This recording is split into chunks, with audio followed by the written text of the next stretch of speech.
மேலே மேலே பெண்கள்லாம் மேலே ஆண்கள் கூட கொஞ்சம் வெயில் இல்லை அதான் ரசூல் சொல்லாரு செய்கிறாங்க நல்ல பிளான் பண்ணுறாங்க என்ன பிளான் பண்ணுறாங்க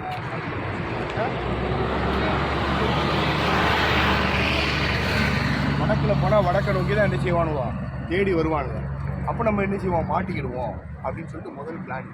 ரெண்டாவது என்ன பண்ணுறாங்க, வடக்கை நோக்கி போகக்கூடியதை விட்டுட்டு தெற்குக்கு வந்தால் கூட தெற்கு நோக்கி போகலை, இது மேலே ஏறிடுறாங்க.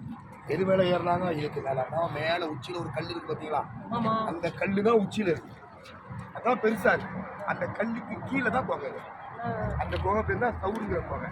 இந்த குகை எது வரைக்கும் இருந்துச்சு அப்படின்னா இது கீழே வரைக்கும் இருந்துச்சு. இந்த மலை, இந்த பில்டிங்லாம் இருக்குது தெரியுமா, இந்த பில்டிங்லாம் இப்போ வந்தது தான் ஒரு 20 வருஷம் 15 வருஷம் முன்னாடி வந்தது. இது வரைக்கும் என்ன செய்யுது இருக்குது. இது மேலே ரசூல் சலாசம் ஏறுறாங்க. ரசூல் சலாசம் பேசாதீங்க பேசாதீங்க சரியா. அப்போ இந்த இடத்துல ரசூல் சலாசம் வரும்போது அங்க மக்கால இருந்து வீட்டுல இருந்து வரும்போது 2 காலை வச்சு வராங்க, பெருவரில் வச்சு வர்றாங்க. அபூபக்கர் ரலியல்லாஹு சாதாரணமாக நடந்து வராங்க. ஏன் அப்படின்னா 2 பேரும் ஹிஜ்ரத் போறது ஊருக்கே தெரியும். அப்போ 2 பேருடைய கால் தடை இருந்ததுன்னா மாட்டிக்கிடுவோம். ஒரு ஆளுடைய கால் தடை மட்டும் இருந்தால் ஒரு நபர் ஒரு வாகனத்தை ஓட்டிட்டு போறாரு அப்படின்னு மக்கள் பார்ப்பாங்க. என்ன பிளானிங் பாருங்க. நம்ம வாழ்க்கையில் எதையாவது செய்யறோமா, எதையும் செய்யறது கிடையாது. நபி தான் எல்லா உதவியும், அல்லாவுடைய உதவி அவங்களுக்கு வரும், புரியுதா. ஆனா கூட தன்னுடைய திட்டமிடுதலை அவங்க விடலை, மூளையை யூஸ் பண்றாங்க நபி, புரியுதா. நம்ம அல்லாஹ் பார்த்துக்குறோம் எல்லாத்தையும் விட்டுருவோம். என்ன செய்யறாங்க, அப்படியே நடந்து வராங்க, கால் வலி தாங்க முடியலங்க, உட்காந்துடுறாங்க. இந்த இடத்துக்கு கீழே உட்கார்ந்த உடனே அபூபக்கர் ரலியல்லாஹு அன்ஹு அவர்கள் ரசூல் ஸல்லல்லாஹு அலைஹி வஸல்லம் உப்பு மூட்டை மாதிரி சுமந்துட்டு மேலே வரைக்கும் போறாங்க. எவ்வளோ கஷ்டம் இருக்கு. இங்கே இருந்து அவங்க வீடு 5 கிலோமீட்டர் 2 பேர் நடந்து வந்தாச்சு.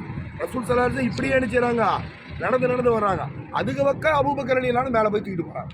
மேலே தூக்கிட்டு ஏறி உள்ளே போய் என்ன செய்யறாங்க, முதல்ல ரசூல் ஸல்லல்லாஹு அலைஹி வஸல்லம் என்ன சொல்றாங்க, யார் ரசூலல்லாஹ் நான் உள்ளே போறேன், ஏதாவது விச ஜந்துக்கள் கடிக்கக்கூடிய வஸ்துக்கள் இருக்கலாம், அது உங்களை கடிச்சிடக்கூடாது, போய் கிளீன் பண்றேன் அப்படின்னு சொல்லிட்டு என்ன செய்யறாங்க, போய் உள்ள போய் ஃபுல்லா கிளீன் பண்ணி நீட் ஆக்கிட்ட பின்னாடி 3 ஓட்டை இருக்கு. 3 ஓட்டையில தன்னுடைய வேட்டியை கிழிச்சு ஒரு ஓட்டையை க்ளோஸ் பண்றாங்க. இன்னும் 2 ஓட்டைக்கு என்ன செய்ய முடியல, வேட்டியை கிழிக்க முடியல. தன்னுடைய 2 கால்கள் பாதம் இருக்கு இல்லையா பின்னாடி, அந்த 2 புதிகால்களே அப்படி தூக்கி வச்சுக்கிறாங்க. வச்சுட்டு அப்படி கல்லில் சாஞ்சிக்கிறாங்க. ரசூல் ஸல்லல்லாஹு அலைஹி வஸல்லம் ரொம்ப டயர்டாக இருந்தாங்கன்னா அங்கேருந்து இப்படி நடந்து வந்ததுனால படுங்க அப்படின்றாங்க. இந்த குகையில தான், இந்த குகை 1500 ஆண்டுகளாக நினைச்சது இது இருக்குது. இந்த குகையில ரசூல் ஸல்லல்லாஹு அலைஹி வஸல்லம் என்ன செய்றாங்க, அபூபக்கர் ரலியல்லாஹு அன்ஹு அவருடைய மடியில படுத்து தூங்குறாங்க. தூங்கிட்டதுக்கு பின்னாடி அபூபக்கர் ரலியல்லாஹு அன்ஹு அவர்களை ஒரு விச ஜந்து கொட்டிருக்கு. ரசூல் ஸல்லல்லாஹு அலைஹி வஸல்லம் என்ன செய்றாங்க, தூங்கிட்டு இருக்கிறாங்க. இதை ரசூல்லாட்ட சொல்லலை. ஏன், டயர்டா இருக்கிறாங்க, நண்பர் நபி முடிச்சிருவாங்கன்னு சொல்லிட்டு அப்படியே இருக்கிறாங்க. உடனே கண்ணுல இருந்து தண்ணி வடியுது. மேலே போய் பட்ட உடனே ரசூல்லா உசாரான ஆளு, அவங்க தான் தூங்குவாங்க, ஆனால் இதையும் முடிச்சுக்கிட்டே இருக்கும். ரொம்ப உசாராக இருப்பாங்க, நம்மள மாதிரி கிடையாது. நம்ம வீட்டில் கூட சில பேர் இருப்பாங்க, டக்குன்னு லேசாக ஏதாவது சோனு கடை கூட என்னன்னு கேட்பாங்க, பார்த்துருப்போம், புரியுதா. இப்போ ரசூல் ஸல்லல்லாஹு அலைஹி வஸல்லம் ரொம்ப உசாரு, டக்குன்னு முடிச்சு அபூபக்கர் என்ன ஆச்சுன்னு கேட்குறாங்க. யாரை சொல்ல, ஏதோ கடிச்சிருச்சுங்கிறாங்க. என்னை எழுப்ப வேண்டியதானே, ஏன் இல்லையா இந்த மாதிரி கஷ்டத்தை தாங்கிட்டு இருக்கிறீங்க அப்படின்னு சொல்லிட்டு எந்திரிச்சு பார்க்குறாங்க. ரசூல் ஸல்லல்லாஹு அலைஹி வஸல்லம் தன்னுடைய உமிழ் நீரை எடுத்து அபூபக்கர் ரலியல்லாஹு மேலே வைக்கிறாங்க. தேய்ச்ச உடனே அது என்ன செய்யுது, குணமாயிடுது. அந்த நேரத்தில் குகை உள்ள இருக்கும்போது இந்த பக்கம் ஒரு 2 பேர் போகிறாங்க. போய் ரசூல் ஸல்லல்லாஹு அலைஹி வஸல்லம் இங்கே இருக்கக்கூடுமோன்னு உங்களுக்கு சந்தேகம். இப்போ அல்லாஹ்வுடைய உதவி முயற்சி பண்ணுறாங்க இல்லையா, கஷ்டப்படுறாங்க இல்லையா, தியாகம் பண்ணுறாங்க இல்லையா, அல்லாஹ் மேலே நம்பிக்கை வச்சு முயற்சி பண்ணால் அல்லாஹ்வுடைய உதவி. எதுவுமே செய்யாமல் அல்லாஹ்வுடைய உதவின்னு நினைக்கக்கூடாது, புரியுதா. எதையாவது செஞ்ச பிறகு அல்லாஹ் இதை கொடுத்தாலும் அல்லாஹ் கொடுப்பான். எதையுமே செய்யாமல் வானத்திலிருந்து போடுறதா நினைக்க மாட்டான், போட மாட்டான். அதுக்கு பின்னாடி அவங்க என்ன செய்றாங்க, அந்த வந்த நபர்கள், இவர்களை தேடி வந்த நபர்கள் சிறுநீர் கழிக்கின்றார்கள். சிறுநீர் கழிக்கக்கூடிய அந்த நேரத்தில் அபூபக்கர் ரலியல்லாஹு அன்ஹு அவர்கள் பார்த்துறாங்க, யார் ரசூலல்லாஹ் வந்துட்டாங்க, நம்ம அவனை பார்க்குறோம், அவன் குடிஞ்சிட்டா நம்மளை பார்த்துருவான் அப்படிங்கிறான். உடனே ரசூல் ஸல்லல்லாஹு லா தஹ்சன், கவலைப்படாதீங்க, இன்னல்லாஹ மானா, அல்லாஹ் நம்மோடு இருக்கின்றான் அப்படின்னு சொல்றாங்க, புரியுதா.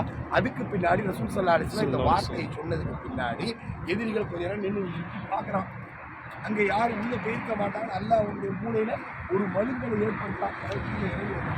3 நாட்கள் ஃபுல்லாக தேடி எல்லாரும் பயனாடப்போகுது. அதே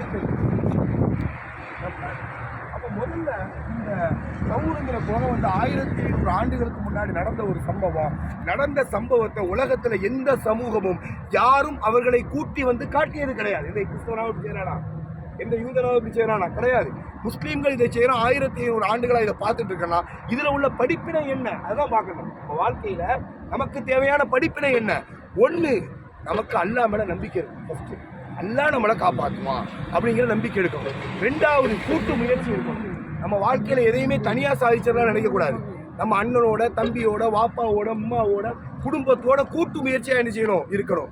3வது, தியாகம் இருக்கணும்.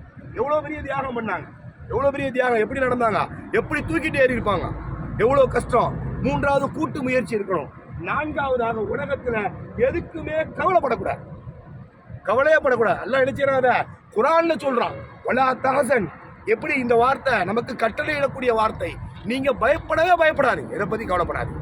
நம்ம வாழ்க்கையில் ஏதாவது கஷ்டம் வரும்போது, நோய் வரும்போது, பிரச்சனை வரும்போது, பொருளாதார பிரச்சனை வரும்போது, அண்ணன் தம்பிக்குள்ள பிரச்சனை வரும். நடந்து வந்து வெயில் நினைக்கிறீங்க, உள்ள வாங்க.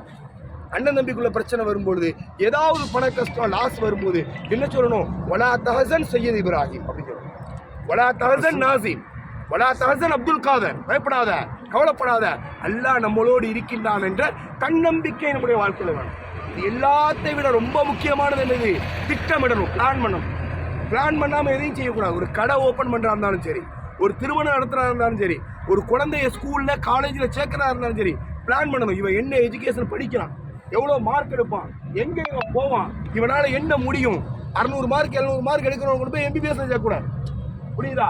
எது முடியுங்கிற பிளான் பண்ணும். இத்தனை விஷயங்களையும் உள்ளடக்கியதான் இந்த தௌர் என்ற தொகை.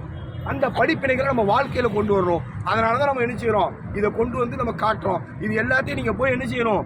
நோட் பண்ணி வச்சுக்கணும். மொபைல்லே நோட் பண்ணி வச்சுக்கணும். நம்ம என்ன செய்யணும்? இருக்கணும். முதல்ல நம்பிக்கை, 2வது கூட்டு முயற்சி, 3வது எதை பத்தி கவலைப்பட